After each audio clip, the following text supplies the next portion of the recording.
David, I fear that this is really different because there is qualitative escalation on both sides. This may provide a trigger, a spark that ignites a larger conflict. But let me say one point in response to your big point. There are perfect solutions. We can either focus on retaliation and counter-retaliation. We can focus on security narrowly defined. I want to protect my civilian populations in Israel. Hamas says, I want to lift the siege that Israel basically has on Hamas. Let me put a perfect solution for you. Hamas must stop the firing of rockets against Israeli civilians. It's not changing the geostrategic relationship with Israel. It's undermining the moral case of the Palestinian.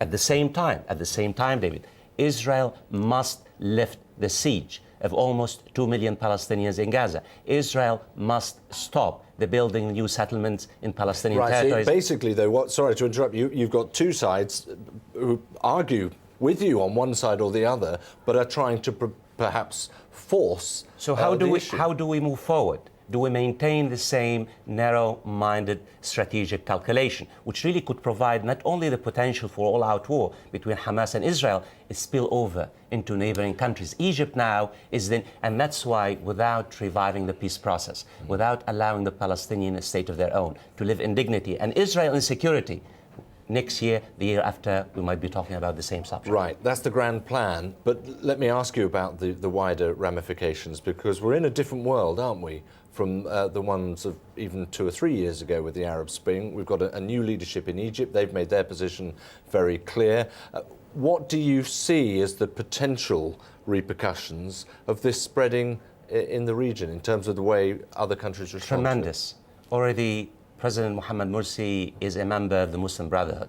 Hamas is part of the family of the Muslim Brotherhood. It's an extension of the Muslim Brotherhood. Morsi is between a rock and a hard place. Iraq, because the Egyptian now public demands actions. This is not the Egypt of Hosni Mubarak. So not only you have the scenario for all-out war between Hamas and Israel, also spilling over into into Egypt, exacerbating already strained relations between Egypt and Israel, and a region-wide war. And Hamas now, President Assad of Syria probably is dancing, is celebrating the fact, look, I've told you, Israel is a threat. It's not about democracy in Syria, and that's why the revival of the peace process, the American administration, Barack Obama now has a new term. Will he invest enough political capital in bringing about the new? That is the big question.